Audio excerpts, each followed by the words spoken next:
האותרש, מסמלת את הראש ואת המושל. La lettre Resh représente la tête, Rosh, ואת המושל. Moshel, c'est le chef, ou Moshel. Moshel, par exemple, on disait du temps du mandat britannique, à Moshel, chez la Anglim Baaretz, le gouverneur en terre d'Israël, c'était le général Bushpol, le commandant Intel, etc. Le mot Moshel, du verbe limshol, c'est un verbe très important. Moshel. Exact. Limshol, Memshala, voilà. Miema Moshlim, Memshala Shelan. Nous avons eu le zrout, un certain nombre de personnes d'ici, de visiter la Knesset.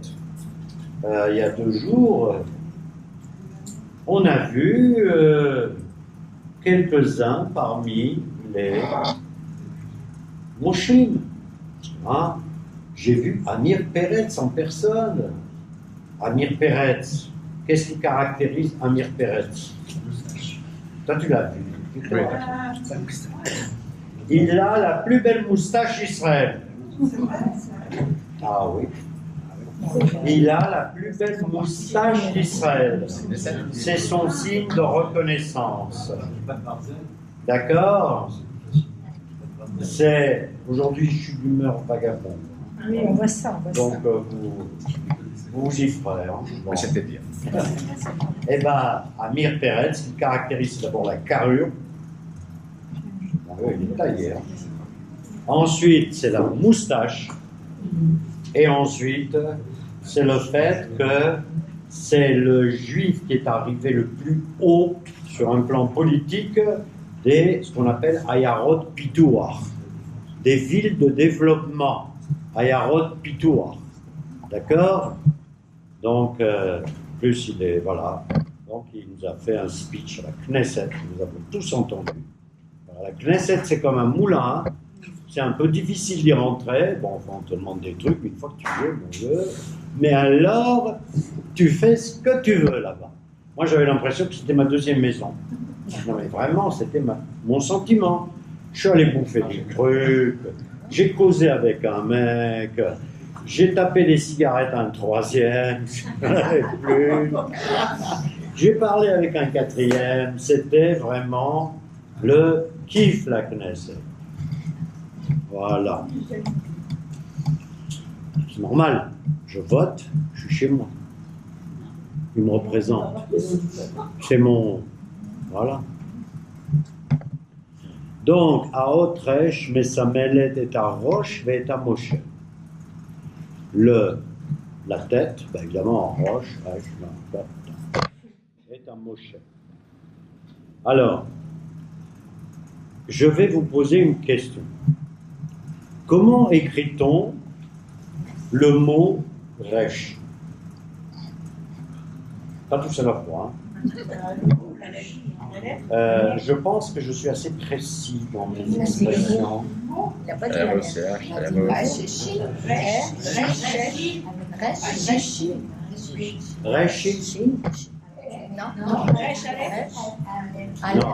Resh, Aleph, ça serait Roche.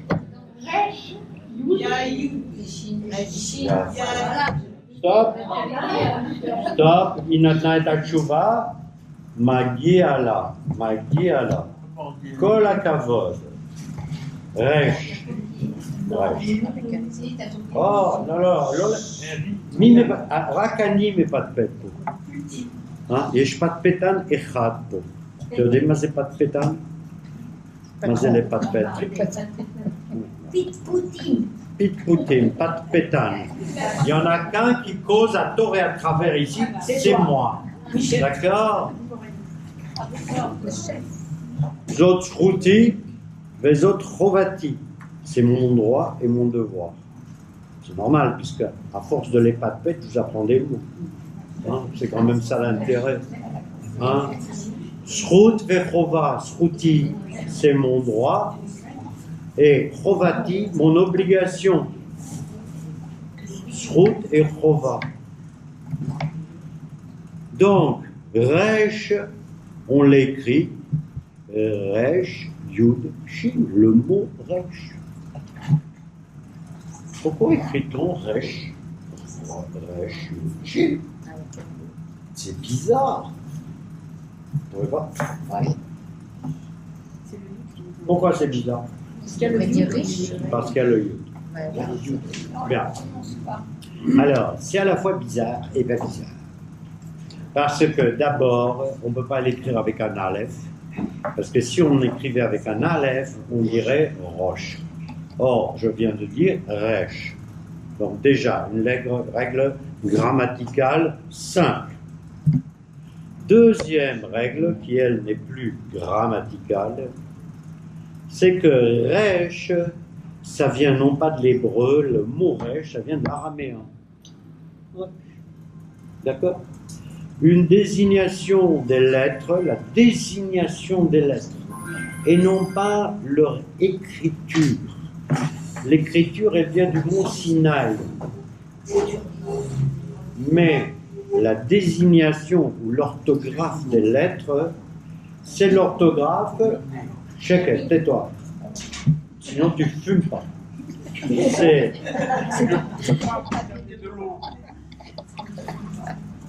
l'orthographe des lettres, c'est l'orthographe la plus admise par le plus grand nombre. Or, le plus grand nombre des Juifs ne parlaient pas hébreu, ils parlaient araméen. D'accord? Toi, tu veux pas de l'eau?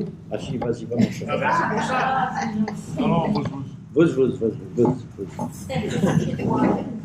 Donc, l'orthographe des mots, c'est l'orthographe la plus admise. Et dans ce cas précis, eh bien, on dit Resh parce que Rov Yehudim disait Resh. Et aussi pour faire la différence avec Rosh. Bien. Deuxième question. Quand apparaît pour la première fois la lettre Rosh? Beroach Elohim. Vous êtes aujourd'hui Beroach Elohim. Bereshit, voilà. Bereshit. Il y a toi qui répond à ça. Bereshit. Sachant que le bête, c'est uniquement une façon, voilà, ça n'a aucun intérêt. Voilà. En Reshit, Bereshit. Bereshit. Reshit, ça se dit comment? Ré. Donc, Bereshit. Ou pas Bereshit, ou pas Beroshit. Hein? Bereshit. Et Reshit, dans ce cas précis, j'ai pas dit. Allez. Et Bereshit, la lutte, quand on écrit Bereshit. Là, Bet, Resh, Aleph, Shin, Yud. Ça, il n'a pas d'intérêt le deuxième mot. D'accord? Bereshit. On aurait pu dire Beroshit. Or, Beroshit, on ne dit pas Beroshit, on dit Bereshit. Donc, quand on trouve la lettre Resh dans Reshit, on pourrait dire que Reshit, c'est au commencement de tout. On peut traduire comme ça. Il y a plein de façons de traduire le mot Bereshit. Plein. Mais on peut quand même dire, c'est, moi j'aurais envie de dire, c'est au démarrage. Au démarrage. Rav Shuraki disait en tête. Sans quoi il avait raison. En tête. Mais il n'y a que le rabbinat français et les traducteurs chrétiens qui traduisent par au commencement. D'accord? Donc il y a en tête, comme dit Shuraki, et il y a ce que je dirais ma traduction à moi, qui est au démarrage. Ça veut dire que, pourquoi je dis au démarrage? Parce que quelque chose a démarré à un moment donné. Quelque chose a démarré. On va dire quelque chose a commencé, mais je n'ai pas le mot commencer. Parce que rien ne nous dit qu'il n'y avait pas d'autre chose avant. Et en particulier, des matières avec lesquelles s'est servi Hachem pour créer des choses.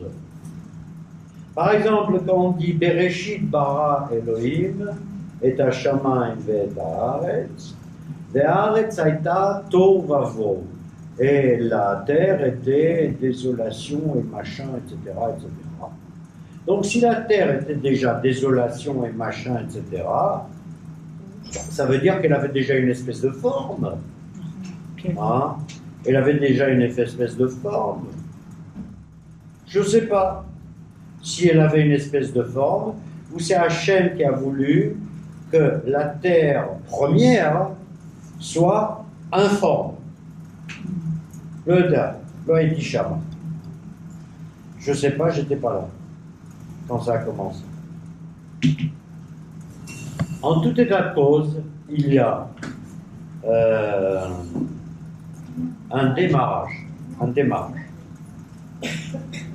Qui dit démarrage dit que quelque chose que Hachem introduit un concept dans l'univers.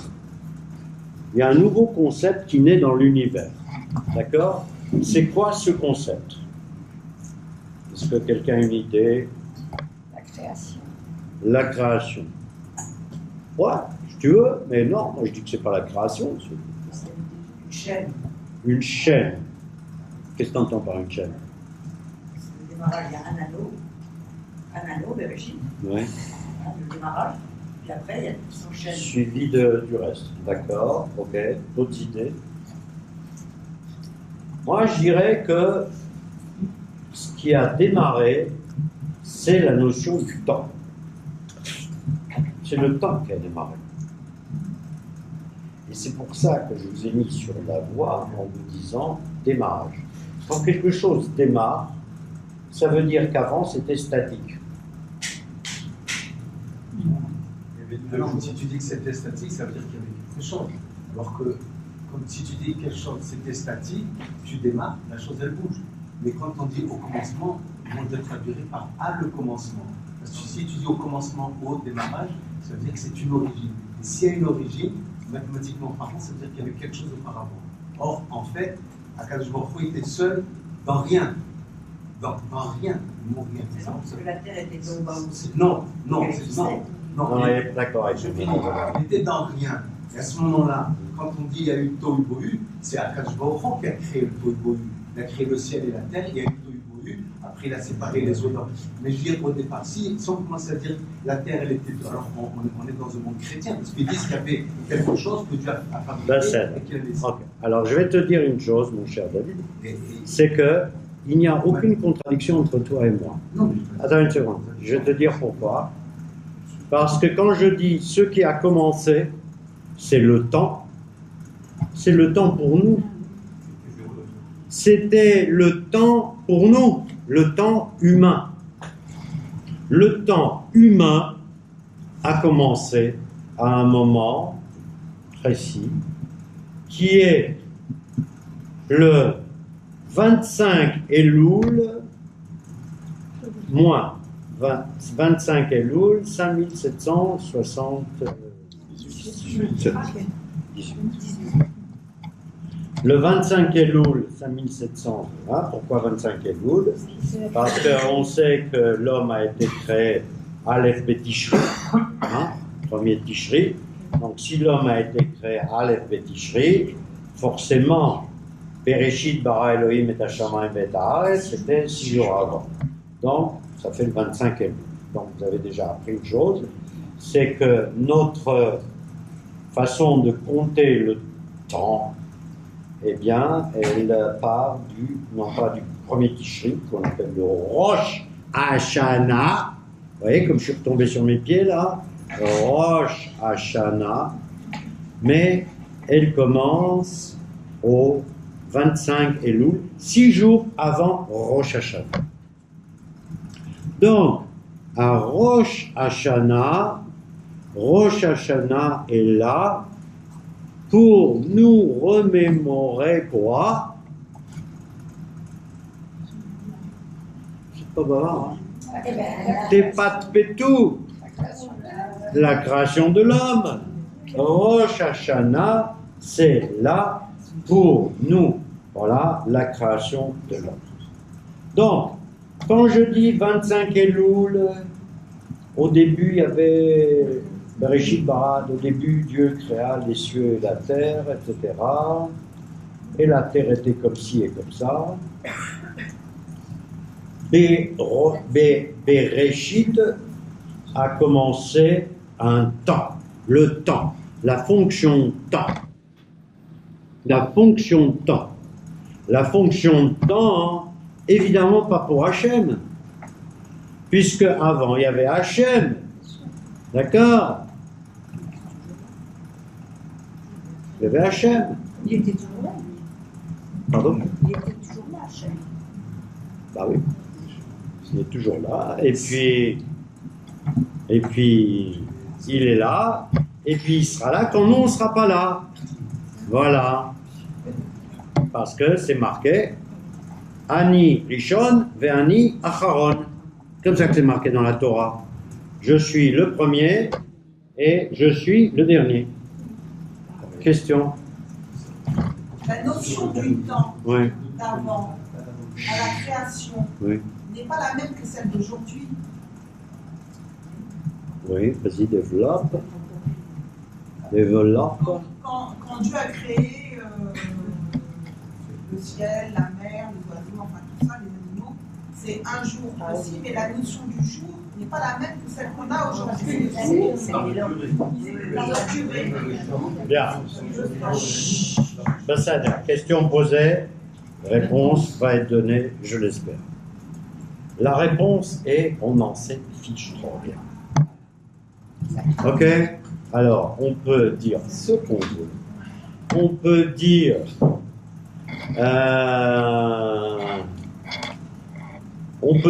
comme c'est marqué dans les Teilim, Elef Shanim ke Eref Ain Lefanecha. Connaître un peu. 1000 ans, c'est comme un battement de cils devant toi, pour toi Hachem. Alors là, tu fais les calculs, je ne sais pas combien tu arrives. Hein. Je veux dire, tu arrives à des milliards. Hein, bon. Donc, ce qui est refine, c'est rapide. Hein. Et 1000 ans égale un battement de cils. Faites le calcul chez vous, d'accord? Donc on peut, regarde. Donc on peut dire que effectivement les jours n'étaient pas les mêmes, et on peut dire, comme veut la tradition, que les jours étaient les mêmes, et on peut parler d'une façon concrète, et on peut parler d'une façon métaphorique, ce qui est plutôt ma sensation à moi, vous n'êtes pas obligé de suivre. Et quoi qu'il se passe, existe la notion temps. Le temps est là. Ça, vous ne pouvez pas me l'enlever. Vous ne pouvez pas me l'enlever d'ailleurs. Vous pouvez l'enlever à aucun rabat. Maintenant, que le temps soit linéaire, exponentiel, comme vous voulez, je ne sais pas. Je ne suis pas ni ceci ni cela pour le savoir. Mais le temps est là. Et Bereshit, en tête, comme dit Chouraki, qui est autrement plus chacham que moi, d'accord? Eh bien, Dieu créa les cieux et la terre. Alors, c'est pour ça, ouais. Si on connaît pas le temps pour Dieu à l'époque et le temps pour nous, comment on peut dire qu'on est maintenant en l'an 1778? Pour des raisons très simples. Ça, c'est la réponse, c'est extrêmement facile. Ça a été créé. Non, tu connais la réponse? Non, alors vas-y. Non, mais pour rebondir, après je reprendrai. La notion de temps dépend de l'endroit où on est et qui on est. Je veux dire par là, si tu prends une fusée, tu t'en vas. Attends, en 2 secondes, tu t'en vas très très loin, tu reviens, ton mari aura vieilli beaucoup plus que toi. Donc le temps, c'est relatif. On ne va pas comparer les temps dans l'espace et les temps d'ici, c'est 2 choses différentes. Je peux répondre à la question, hein? Ouais, c'est la création du soleil. Ça, c'est la réponse scientifique, c'est évident, il a raison. C'est la création du soleil. Mais la question n'est pas là, que tu m'as posée, c'est comment le sait-on? On le sait pour une raison très simple, c'est qu'il y a en particulier un livre qui s'appelle Sefer Adorot. Tiens, comme ça, là, écrit tout petit, vous le regardez avec une loupe, où les Chachamim se sont livrés à la chronologie juive. Puisqu'ils savent exactement quand était Rosh Hashanah, quand l'homme a été créé, combien de temps Adam a vécu, quand est né Caïn, quand est né Abel, quand est né un tel, quand est né Shet, quand est né Ham, quand est né Dushmol et Dupont, et à partir de là, et puis quand est né Rabbi Akiva, et quand est né ceci, et à partir quand ont eu lieu certains événements, c'est un livre qu'il est bon d'avoir chez soi, pour ceux qui arrivent à le consulter, hein. Sinon ça fait juste un quichut, hein. Ça ne sert à rien de l'avoir. Donc moi c'est un livre que j'ai jadis, maintenant je ne le consulte plus, mais c'est un livre qu'il faut consulter, et on sait d'une façon très très précise, À partir d'Adam. Rosh Hashanah, et personne n'est là pour te dire qu'est-ce qui a été créé le 25 Elul moins 1, le 26 Elul, le 27 Elul. Les rabbinim sont contre toutes ces élucubrations. D'accord? Ils n'aiment pas ça. En Kabbale, ça s'appelle Maaseh Bereshit. Hein? Il y a 2 concepts qui sont importants. Essayez de retenir les noms au moins. Les kabbalistes les plus sophistiqués s'occupent de ce qu'on appelle Maaseh Merkava. Maaseh Merkava, Merkava c'est le chant céleste, selon les prophètes, et les chachamim, très kabbalistiques, etc., ils étudient, machin, donc c'est Hachem. Voilà, il faut avoir un niveau, je te dis pas. Niveau un peu en dessous, c'est Maaseh Bereshit, donc tout ce qui a trait à la création. Donc là aussi, il faut avoir un niveau nani-nana pour réfléchir à la création. Et les rabbins, ils n'aiment pas ça. Ils n'aiment pas. Sauf si tu es un grand chacham, ce qui n'est pas notre cas, et il n'y en a pas beaucoup, donc ils disent, pourquoi vous voulez vous occuper de ça? Vous n'y étiez pas. Est-ce que ça apporte quelque chose à votre quotidien? Est-ce que ça apporte quelque chose à votre façon de vivre avec l'autre? Est-ce que ça n'apporte rien? Donc, occupe-toi de ce qui te regarde, de ce qui te concerne et de ce qui t'est utile. Ok? Mais on est quand même obligé de lire. Et c'est marqué Bereshit Bara. Alors.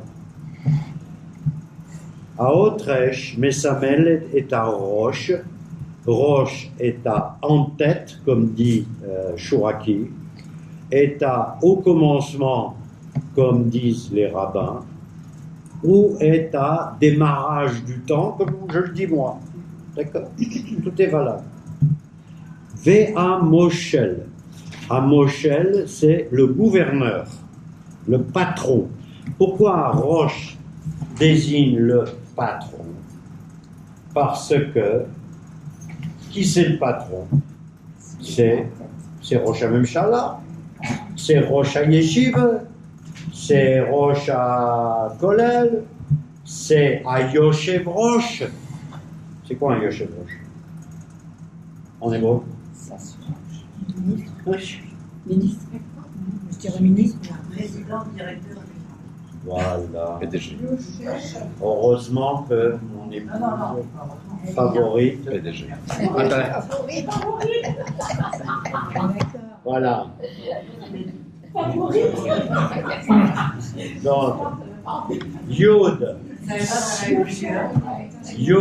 Psi, Resh. Non, écoutez-moi. Yod, Psi, Resh. Hein, on est obligé de mettre un Psi parce que au lieu de dire Yoshev, je mets Yud. Hein? Yoshev Rosh. Donc, le Yoshev Rosh, c'est le président, directeur, général. C'est, voilà. Pourquoi? Parce qu'il est assis au bout de la table. Moi, pendant 1h30 par semaine, je suis Yoshev Rosh.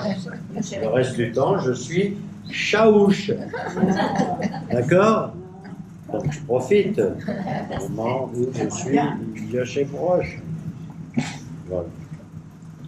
Donc, le Yoshev Rosh,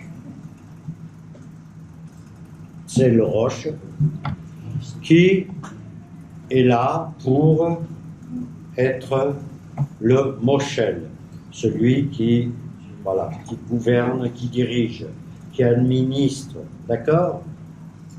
Alors, qu'est-ce que nous avons étudié dans quels sont les deux précédentes lettres que nous avons étudiées? On a étudié le tzaddik, et ensuite on a étudié le kof, c'est-à-dire on a étudié le kodesh, le kadosh. On a étudié le tzaddik et le kadosh. Et maintenant, on étudie le rosh.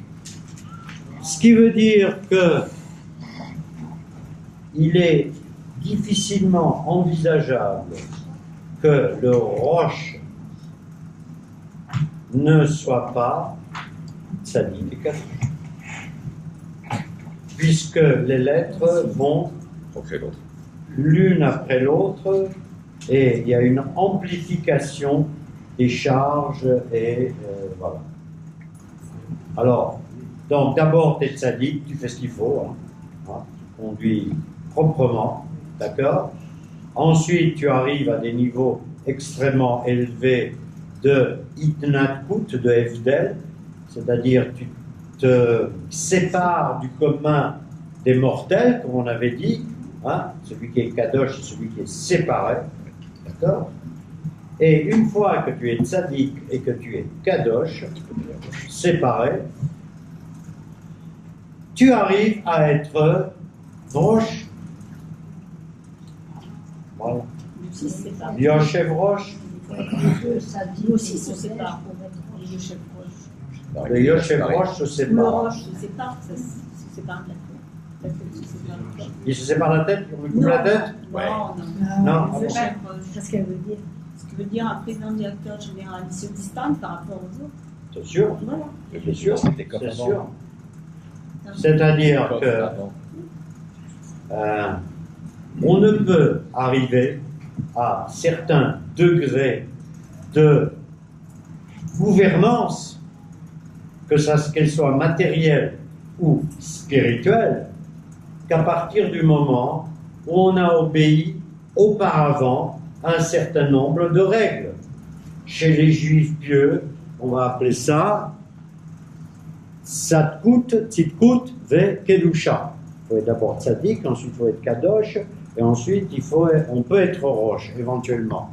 D'ailleurs, Zamir Cohen, qui n'est jamais que rabbin, dans le plein sens du terme, hein, pas péjoratif, il nous montre une photo pour lui. Le roche, c'est ce mec-là. Qui c'est ce mec-là? Ce mec-là, c'est Rav Zalman Auerbach. Ça, tu connais? Non? Tu connais pas? Bon, Zalman Auerbach, qui était Rosh Yeshivat Kol HaTorah, et qui était parmi les grands manhigim du Klal Israël. D'accord? Voilà, donc il a pris un exemple. Vous auriez fait faire ce livre par des Lubavitch, ils auraient montré le rabbi de Lubavitch, d'accord? Etc., etc. D'accord? Bien. Donc, Et Rav Zamir nous dit, parce que nous étudions quand même les écrits d'un rabbin là, c'est pas un stam comme ça, hein. Il nous dit qui c'est ce roche, c'est Hatzadik Shegam Kidesh et Atzmo. C'est le tzaddik qui s'est sanctifié, on est obligé de parler en français, hein, Kidesh Atzmo, Ubisrut Zot, Ole le Gdoula, et grâce à ça, il va vers les grandeurs, Venaase Roche. Venaase Roche, et il devient Roche. D'accord? Quand on a dit ça quelque part, on a tout dit sur le Roche. Enfin non, on n'a pas tout dit, Khalil. Bien des tas de choses à dire. Ok? Alors,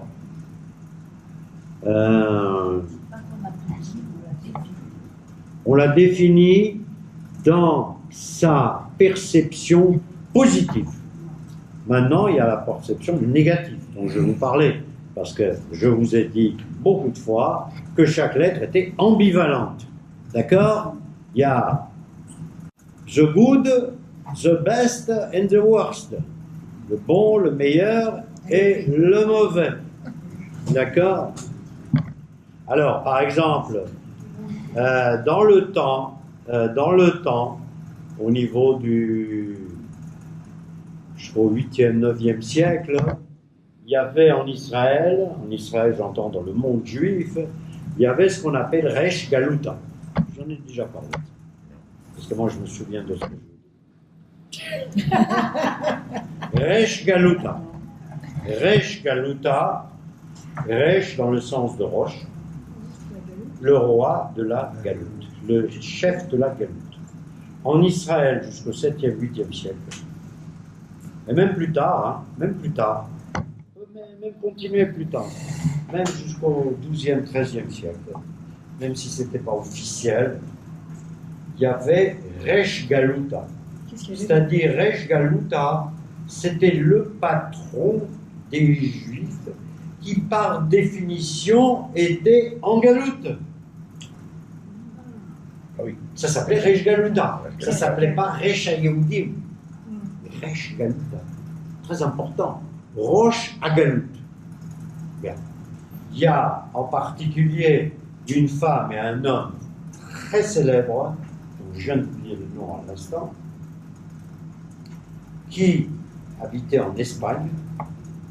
Donna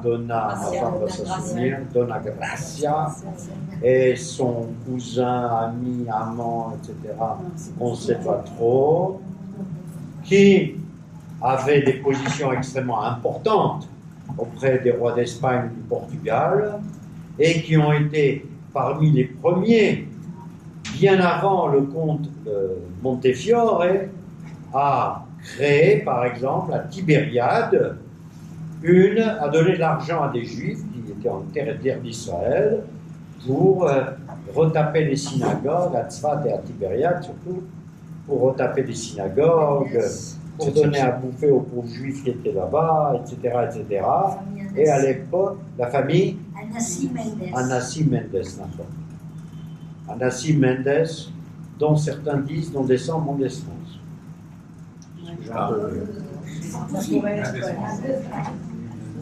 Anassi Mendes. Donc, eux, bien qu'ils n'avaient pas le titre de Resh Galuta, c'était quand même les mecs qui étaient là, donc c'était les VIP juifs de l'époque. D'accord? VIP, s'il y avait eu. Tout était en vue d'améliorer le sort des Juifs en Espagne et à l'extérieur. C'était leur but, c'était le but de la famille. Absolument. Celui qui a et surtout de Donna Gracia. Voilà.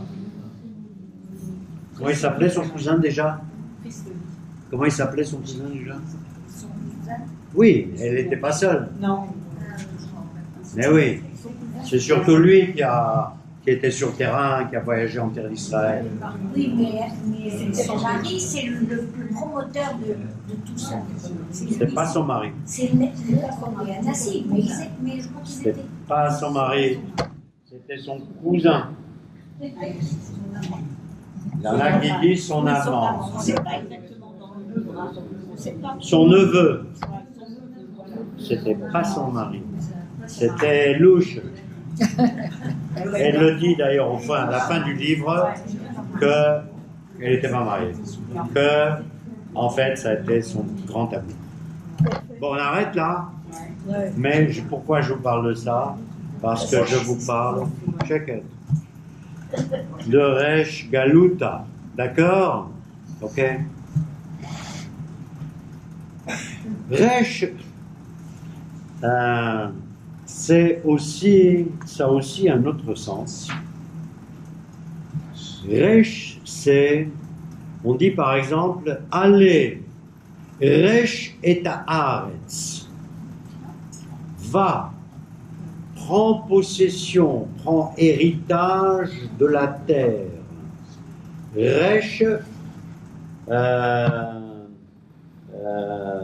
Yerusha. Yerusha, c'est héritage. D'accord? L'air Resh et Haaretz. Donc ça veut dire que le roche des Juifs, une de ses fonctions, c'est de conduire les Juifs à la terre et de prendre la terre en héritage. Souvenez-vous du mot Yerusha. Héritage. D'accord? Et c'est un héritage, quand on parle de Yerusha, Resh, c'est ce qu'on appelle Kinyan Nitzri, c'est-à-dire c'est un héritage éternel. Quand Hachem nous dit Lech, Resh et Haaretz, c'est un héritage éternel. Oui. Est-ce que ça vient de là, Yerushalayim, Yerusha? En principe, non. En principe, non. Parce que Yerushalayim, ça vient de Shlemut plutôt, de Shalem. Mais, n'empêche que c'est joli ce que tu as dit. Hein? C'est très joli. Et à partir du moment où c'est joli, et qu'il y a 70 facettes à la Torah, eh ben, je dirais que Yerushalayim, Zot Yerushateinu, c'est notre héritage. Alors, peut-être sur un plan grammatical, c'est pas le top du top, mais sur un plan midrashique, c'est le top du top. Voilà. Un bon point. Voilà. Ok? Bien. Donc, quelque part, le roche dont je vous ai parlé maintenant, c'est le roche top. Hein? Naaseh roche vemanig. Il est devenu roche, Yoshev roche, et manig, et il dirige. D'accord? Voilà. Maintenant, nous sommes bien obligés d'aborder à Tzad HaShlili. Tzad HaShlili. Hein? Peut-être Négatif. Shlili, c'est négatif. Chiyuvi, c'est positif. Voilà, Chiyuvi, ce qu'on vient de faire jusqu'à maintenant, c'est le plus. Et maintenant, on va faire le moins. Voilà. Et le moins, il n'est pas piqué des hannetons. Alors, toi, tu as dit rachat. C'est vrai, c'est vrai. Le Resh, c'est rachat. C'est le méchant. D'accord? Mais, Ra. Sauf que nous, on dit non. Le rachat et le Ra, on ne naît pas rachat ou Ra, on le devient. Et comment le devient-on? Parce que on a eu le malheur d'avoir eu des choses négatives dans sa vie et on est devenu Resh. Resh, qui peut s'écrire ou Resh Yuchin ou Resh Shin, Rash. Et dans ce cas-là, on dirait Rash. Mazé Rash, pas Racha, Rash. Mechakel et Tchuvotechem. J'attends vos. Je ne vous ai pas dit Rash. Je vous ai dit Rash. Eh bien, c'est un mot qui comporte beaucoup de synonymes en hébreu. Je vais vous en donner, et là vous le saurez. Par exemple, c'est Ani, Ani, pauvre. C'est Evion, pauvre. C'est Chasser Kol, pauvre. C'est Dal, pauvre. Et le pire degré de la pauvreté, c'est Rash. Pourquoi c'est le pire de... Par exemple, il y a un pasouk qui, dans Teilim, c'est marqué Kfirim Rashu Veraevu. Kfirim Rashu Veraevu. L'anglais, ceux qui ont été kofer, c'est-à-dire ceux qui ont pas respecté les règles, Rachou, sont devenus Rachou, sont devenus Rach, Vera et vous, et ils ont eu faim. On dit par exemple en hébreu les Troshesh. Les Troshesh, les Troshesh, c'est genre j'avais, j'ai plus mais rien. Hein? C'est-à-dire, c'est le pire degré du Oni. C'est le pire degré de la pauvreté. Misère. Le pire degré de la pauvreté. Et c'est marrant de voir comment les Juifs sont angoissés par ça. Parce que il y a très peu de mots dans le dictionnaire qui comportent autant de synonymes. Il doit y avoir à peu près 10 mots pour désigner la pauvreté en hébreu. C'est beaucoup, hein. Prenez des langues plus sophistiquées, il y en a moins. Hein. Bon. C'est normal que Alors, le juif soit hanté par ça. c'est normal que le juif soit hanté par ça. Ah oui, parce que quand on a de l'argent, on peut aller où on veut. En cas de problème dans un pays, si on a de l'argent, on peut partir où on veut. Alors, tu as raison. Alors, contrairement à la, comment dirais-je, aux conneries que racontent les jaloux et les antisémites, les juifs, à travers les âges, ont été beaucoup plus souvent pauvres que riches. Hein, faut le savoir, ça. Hein. Hein, il y avait des communautés où les juifs ne sortaient pas de leur gourbi parce qu'ils n'avaient pas des fringues à se mettre sur le dos. Donc, c'est celui qui devait sortir, il prenait les fringues de la communauté, il pouvait sortir. D'accord? Donc, cette espèce d'angoisse qui d'ailleurs a été le moteur de la réussite de beaucoup. D'accord? Hein, cette espèce d'angoisse. Donc, le mot Resh, qui en fait, Rash, et c'est marrant effectivement, c'est de voir qu'en latin, hein, ça devient l'inverse, c'est riche. Bizarre, hein, décidément ils ne comprennent rien. Bon. Donc, c'est Rekanut Vechisaron. Quand tu n'as plus rien, quand tu es ruiné, et le Chisaron, c'est le manque de tout. Hein? Ok? Et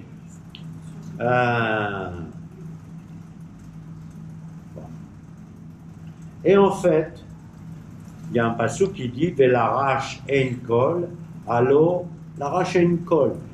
Et le rash, il n'y a rien. Allo urek mikol. Et c'est dit Garu ameoni mevadal.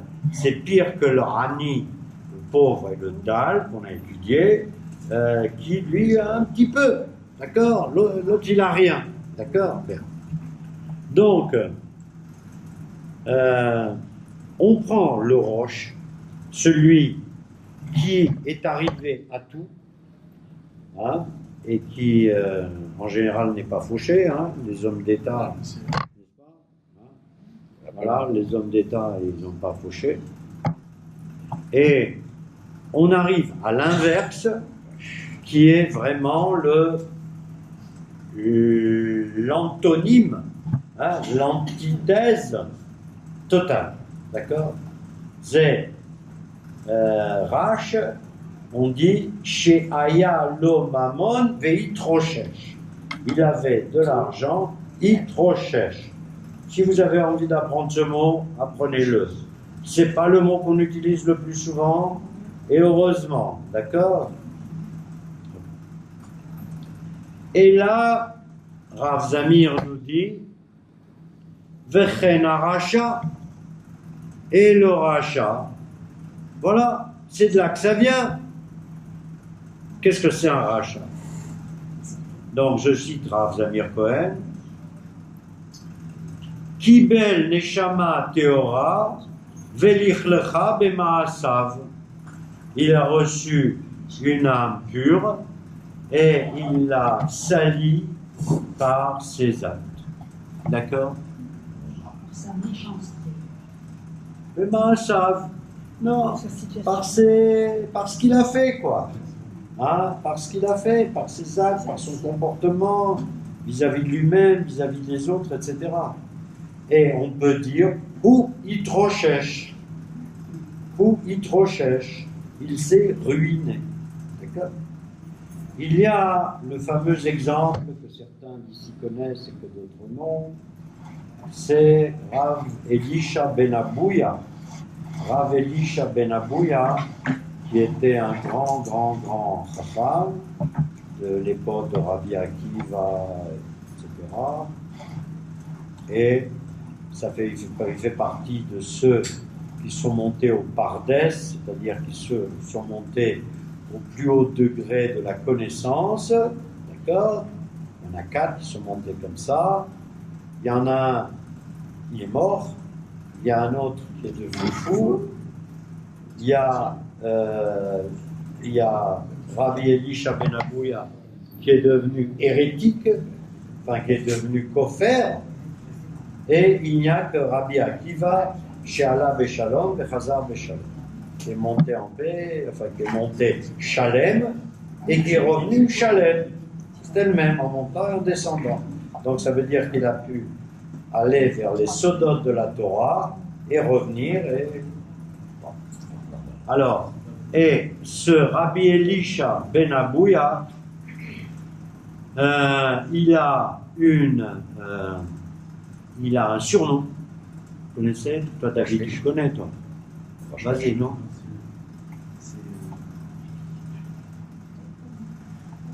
Je dirais Moshresh. Ça viendra. On l'appelait Acher. Acher. Acher, l'autre. L'autre. En hébreu, pour dire l'autre,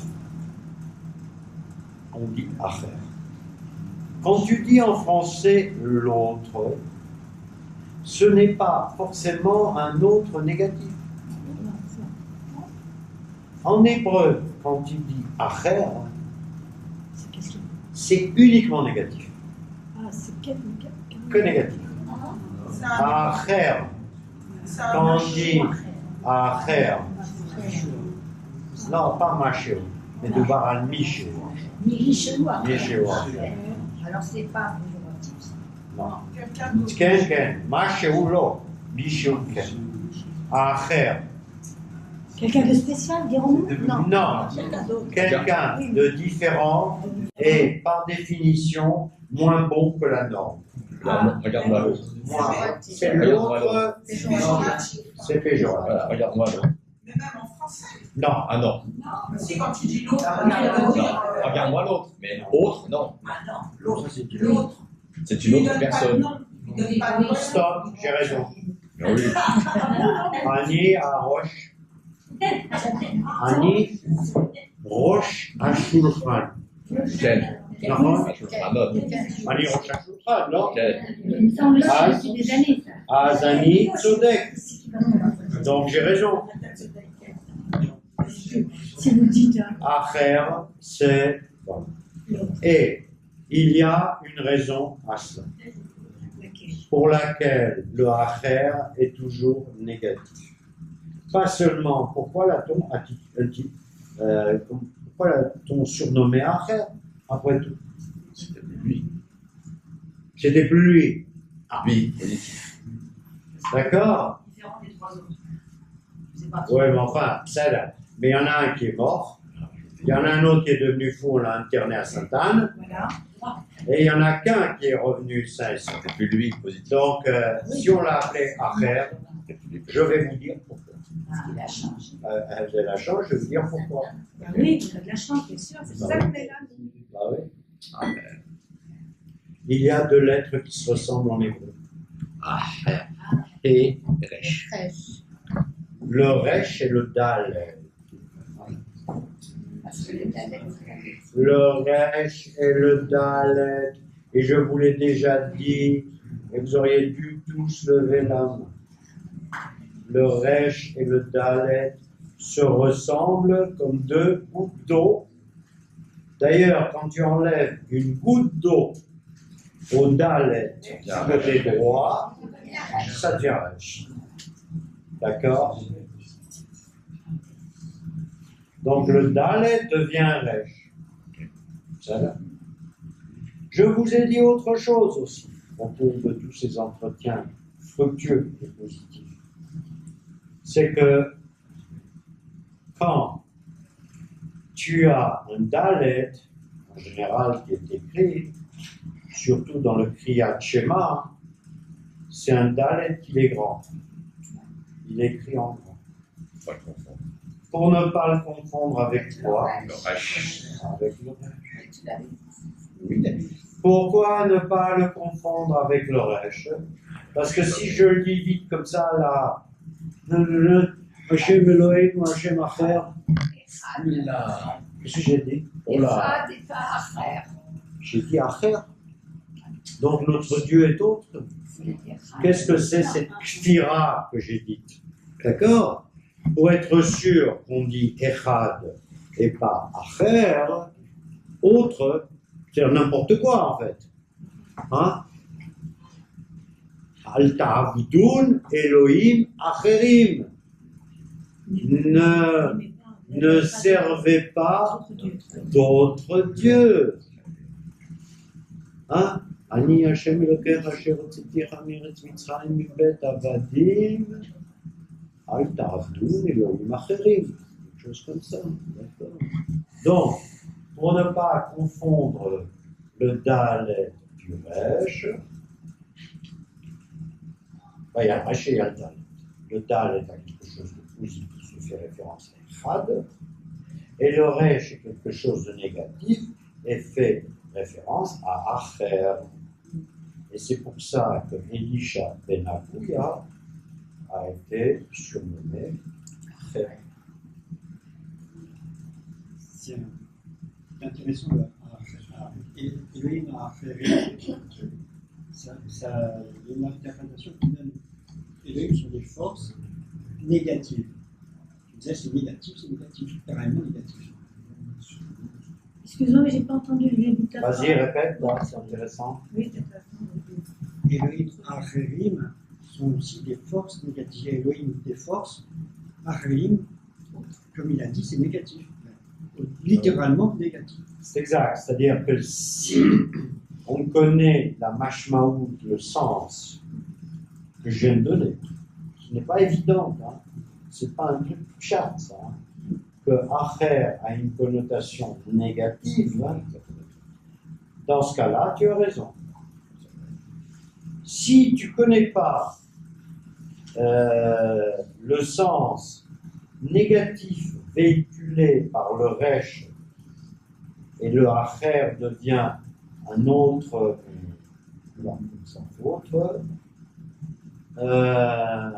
c'est pas ça que ça veut dire. Parce que il y a des gens qui pourraient dire, je l'ai entendu déjà, des gens qui pourraient dire Bereshit bara Elohim et Hashamayim et Haaretz. Au début, Elohim a créé les cieux et la terre.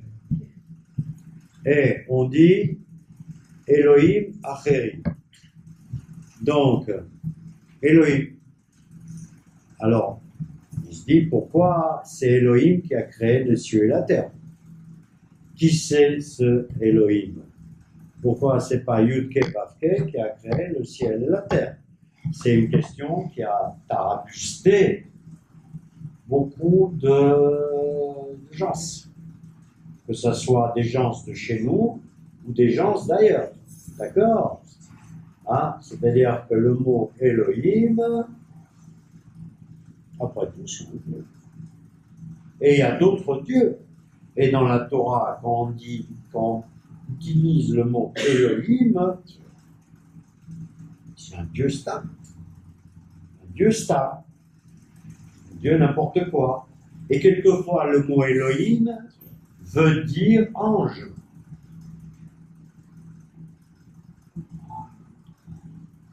Quand Yosef, non, pas Yosef, quand Yaakov s'est battu avec contre machin, une fois qu'il a fait passer toute sa troupe, on lui dit, le mec là, la créature lui dit, Kisarta im Elohim ve anashim ve tuchal.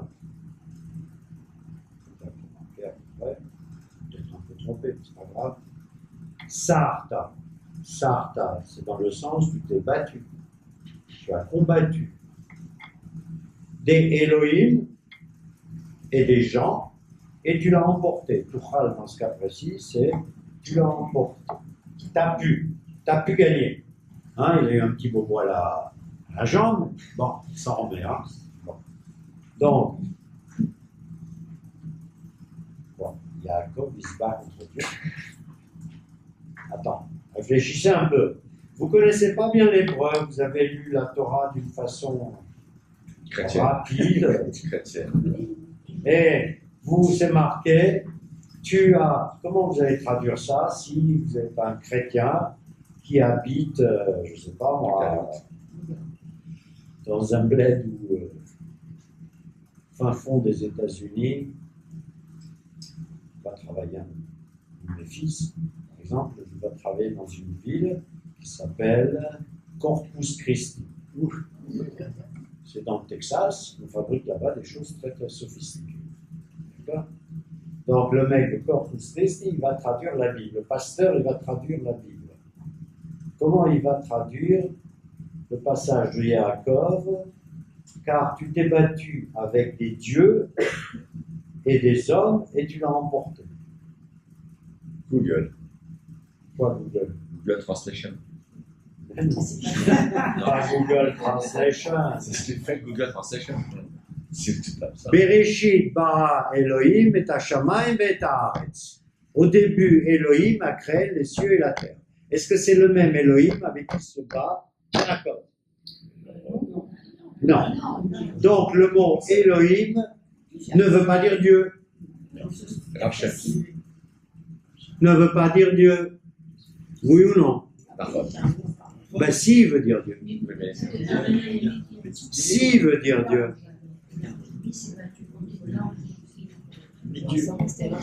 C'est bien Dieu qui a créé le ciel et la terre. Non, attends, vous embrouillez pas là. Je vous embrouille un peu exprès pour vous désembrouiller, pour que vous pour que vous désembrumiez. C'est le Dieu dans la nature. Oui, c'est un mot français. Dieu de la nature. C'est Dieu dans la nature. Ah, c'est très spinozesque là. Ah, cherchez aussi Ah, la même chose. c'est Dieu de Spinoza, ça. Si Dieu de la nature. Quoi, c'est le Dieu de la nature qui a créé le ciel et la terre. Non. Spinoza, il dirait oui. Oui, mais Cherki ne dit pas comme ça. Cherki, il dit pas comme ça. Mais le mot Dieu est un mot français. C'est tout. Ça là, mais moi j'ai dit Sarta, im Elohim, ve'anashim ve'tuchal. Tu as lutté contre des dieux et des hommes et tu l'as remporté. Non, parce qu'on peut traduire absolument. Il faut pas Alors, la réponse pour que vous ne soyez pas embrouillés, pour que vous soyez pas embrouillés. Yudke Vavke, c'est Hachem, c'est Midat Arachamim, Midat Achesed. D'accord? Et il n'y a que nous qui pouvons désigner Hachem par Yudke Vavke. D'accord? Il n'y a que nous qui nous disons ça. Hein? Les autres qui ne nous disent pas. Ce n'est pas leur Dieu. D'accord? Leur Dieu, c'est Elohim. C'est le Dieu de tout le monde. Le Dieu, il a créé les cieux et la terre pour tout le monde. D'accord? La notion de création, c'est valable pour moi, pour Mahomet et pour Kim Jong-un. Hein? Il a le droit de vivre lui aussi. Hein? Bon. Ok? Donc, c'est Dieu dans sa fonction créatrice. Créatrice. Est-ce que c'est seulement la nature? Non, je ne crois pas que ce soit uniquement la nature. Il a une fonction de création.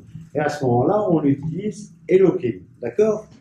Et le mieux, c'est de ne pas traduire Elohim. Voilà. Le Dieu, c'est de ne pas traduire Elohim. C'est ça la vraie réponse.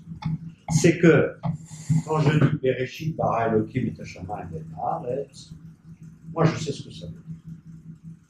C'est-à-dire, j'ai une vision en hébreu de Elohim. Quand je lis Yaakov s'est battu contre Elohim, j'ai une autre vision. D'accord? Et cette vision-là n'est pas la même que celle de la création. Et à partir du moment où on sort du Lachon à Kodesh, tout s'embrouille dans la tête. Tout s'embrouille dans la tête. C'est comme ça qu'il faut voir les choses.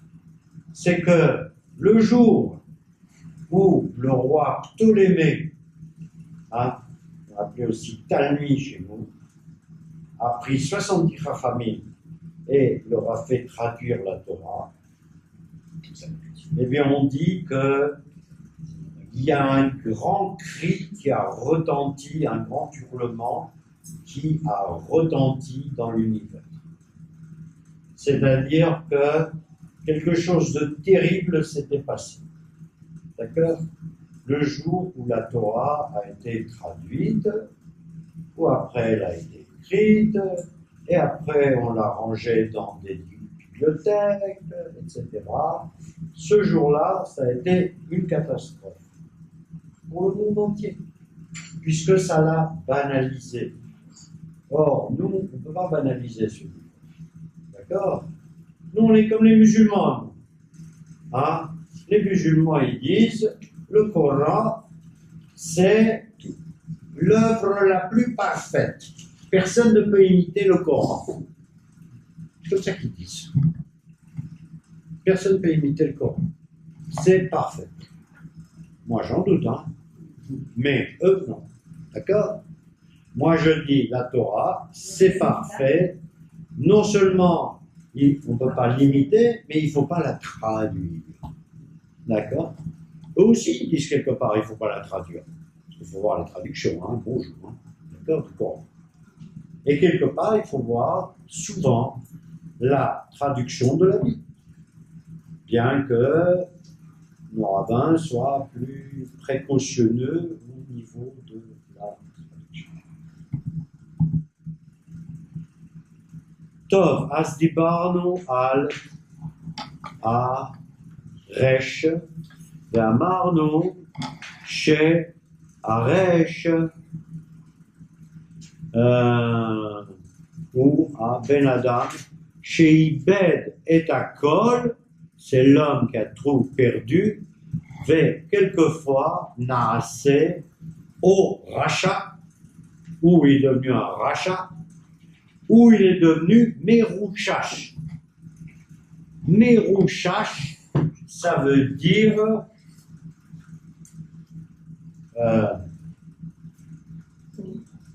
comment on dit en argot?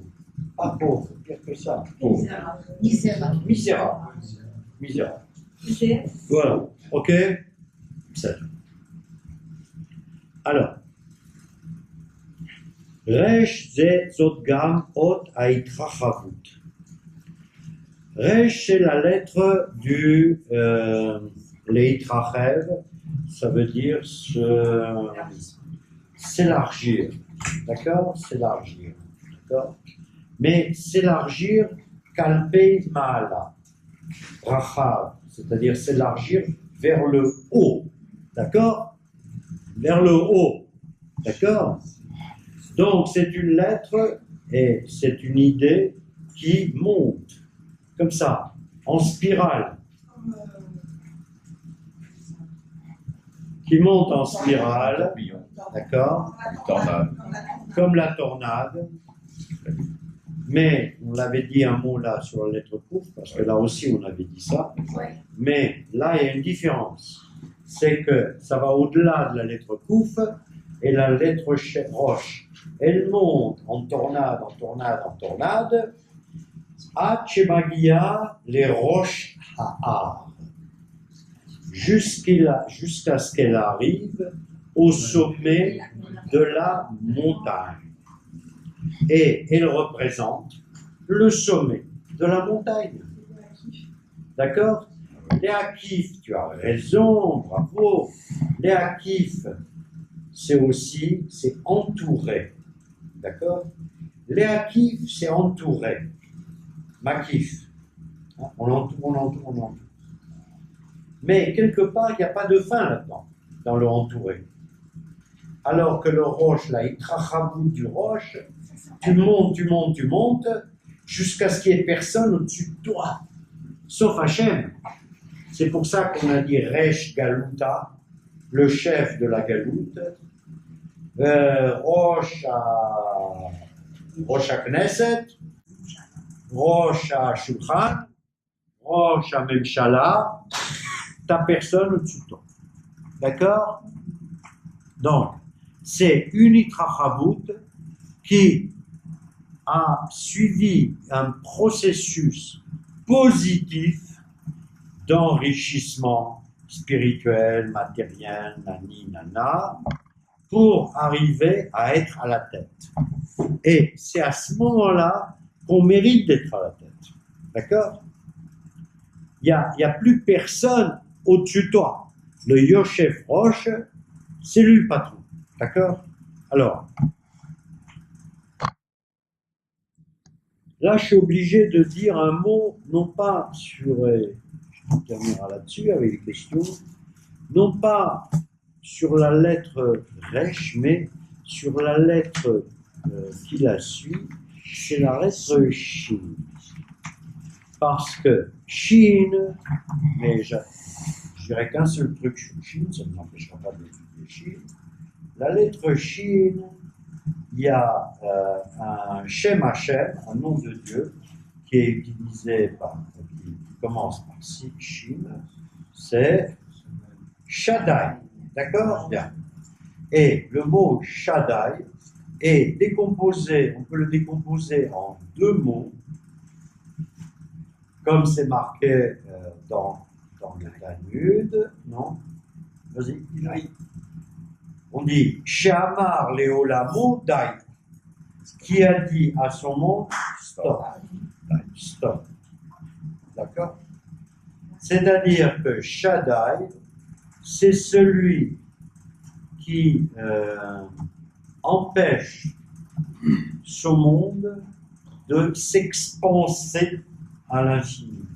Parce qu'avec ces histoires de Makif, d'entourer, de le hitracher, de se répandre, etc., où allons-nous arriver? D'accord? C'est-à-dire qu'on sait que le monde est toujours en stade d'expansion. D'accord? Ok? Mais, à un moment, Hachem va dire à son monde, Shaddai, Dai, Aspik. D'accord? Donc, la phase de rotation, d'expansion, de ce que vous voulez, c'est aussi une fonction de temps. D'accord? Tout ce qu'on peut dire, c'est qu'il y a une fonction de temps là-dedans. Comme il est marqué dans la Torah, ce que je vous ai cité, Hachem dit Ani Arishon, Ve'ani Acharon. je suis le premier, je suis le dernier. Donc, je suis le premier avant que la Terre ne soit créée, et je serai le dernier une fois que la Terre ne sera plus là. Donc, on peut penser d'une façon probabilité assez importante qu'un beau jour, tout ce beau monde... Ça peut être dans les deux sens. Mais non, mais sur la Terre disparaît, l'homme disparaît. Qu'est-ce que tu dis? Oui, non, ça peut être dans les deux sens. Soit ça explose, soit c'est l'univers qui explose, soit c'est l'univers qui devient une crèche. Soit c'est l'humain. C'est-à-dire quand on revient à l'état zéro de la création. Si on vient à l'état zéro, on n'est plus là. Donc, Ani Rishon, Ani Acharon, et nous, on est des touristes sur cette terre et on essaye de vivre au mieux et être à Baroche, vélo, Bazanav. Être à la tête et non pas à la queue.